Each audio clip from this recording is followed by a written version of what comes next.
Period. What harm will you? कोई नुकसान, you are not going to harm the patient. But if you don't, this is what might happen, and it could have been one of our brothers, sisters, relatives, or someone.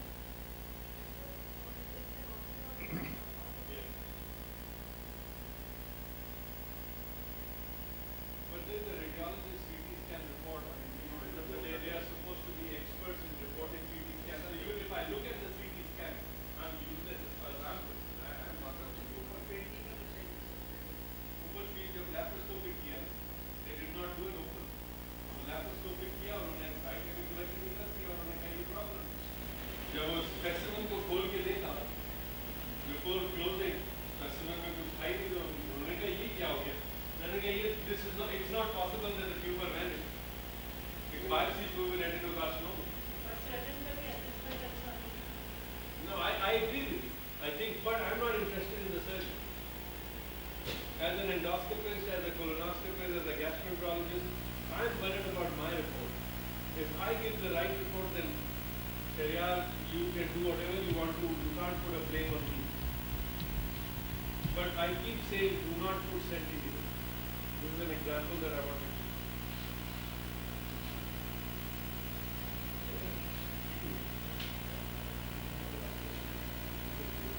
Right, yesterday I wanted to play you something on consent.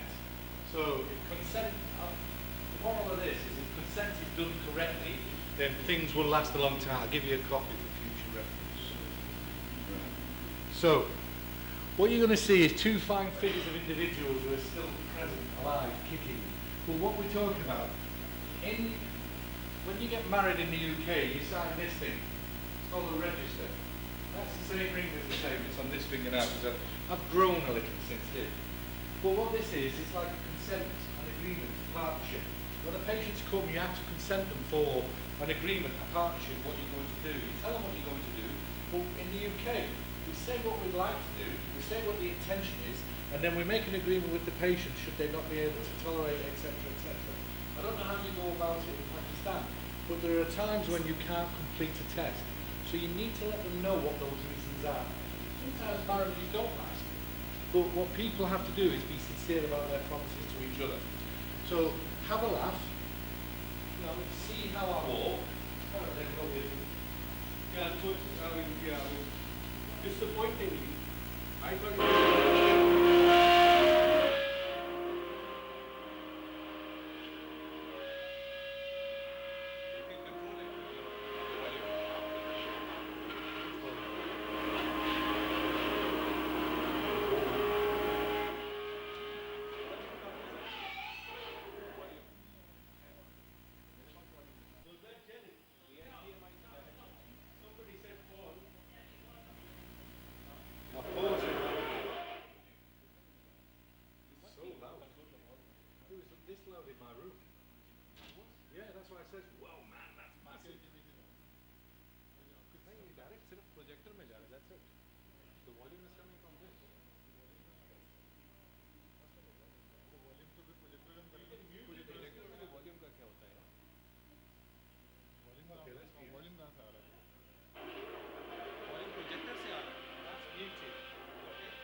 What we do is we sign an agreement. So you, with patients, you don't necessarily, I don't know whether you sign an agreement with the patients because some may not be able to sign, some may be able to sign.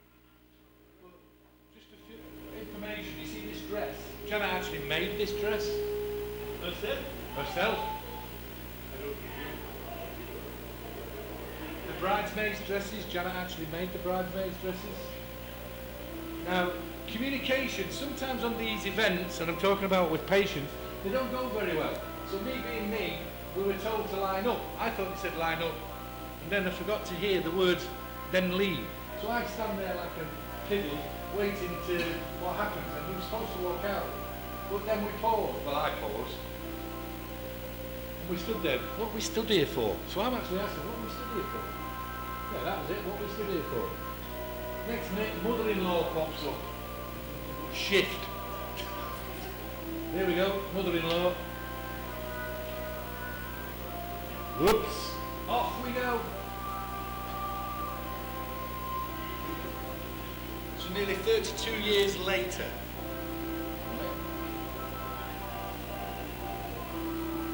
So what I want you to do is, while you're having a smile about this, and that, you know, just think about it.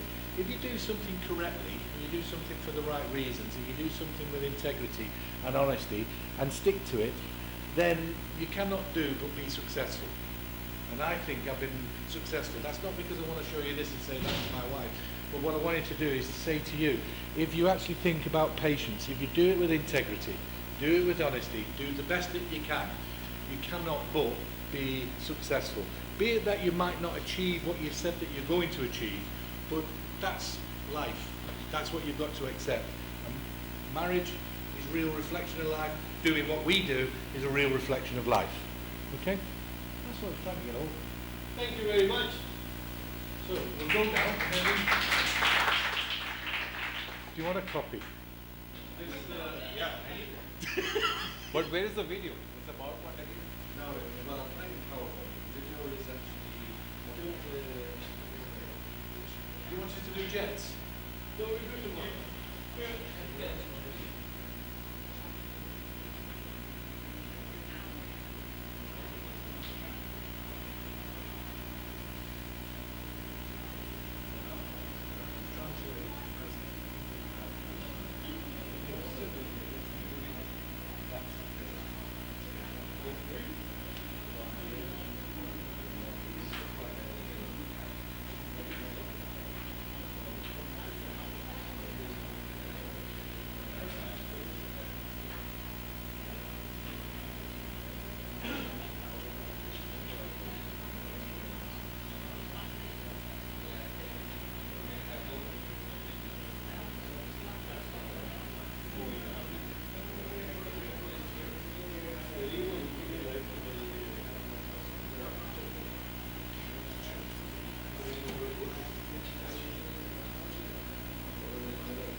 So today you've done a lot of things.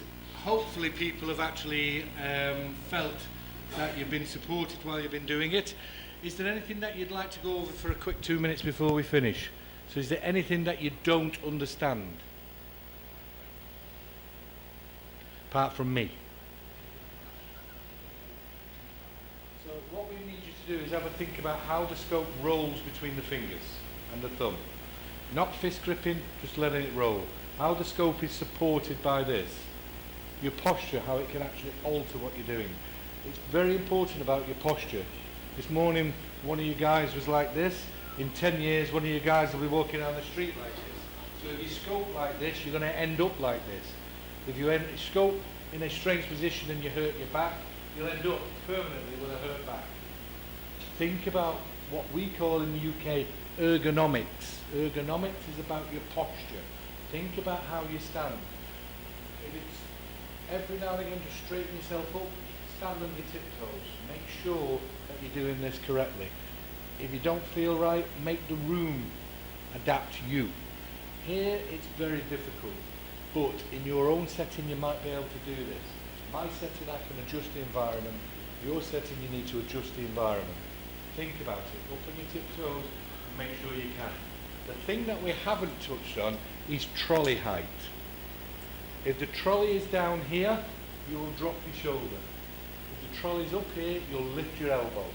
If your elbow's lifted up, you'll be pushing down. So again, you have to compensate for these things for fixed beds. But if you've got an adjustable bed, normally where your buckle sits, where your waistline is where you want the trolley.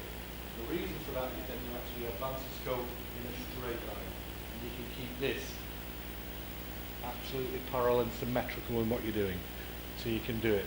If you want to actually advance, you turn your hips, turn your feet. So if you watch, what you don't see when you see my self-scope is that I do this. And it's onto the feet. So I want to actually move to the right, I do this. And then I do this. When I want to move, I'll step across, and that then increases the tension in the scope. I want to take it out, I'll step across. So my moving around isn't that I've got itchy feet, it's actually adjusting the scope. Work with it, try it out when it's safe to do so. But think about your posture. Trolley the correct height. Not too high, not too low. Make sure you can advance. Make sure you're square, but square to the advancement. Right? And look, if you want to put a lot of clockwise torque, the last place you need is your hand over the scope, because the scope will come up and bang on your forearm. If you're only applying a little bit of clockwise torque, it doesn't matter. If you're applying a lot of clockwise torque, your hand needs to go under the scope, so the scope will go this way. Yeah? If it's anti-clockwise, it's reverse. If it's only a small amount, it's fine. But if it's a lot, the hand needs to come over so you can actually do this. Yeah? Anything you want us to go through at all? No?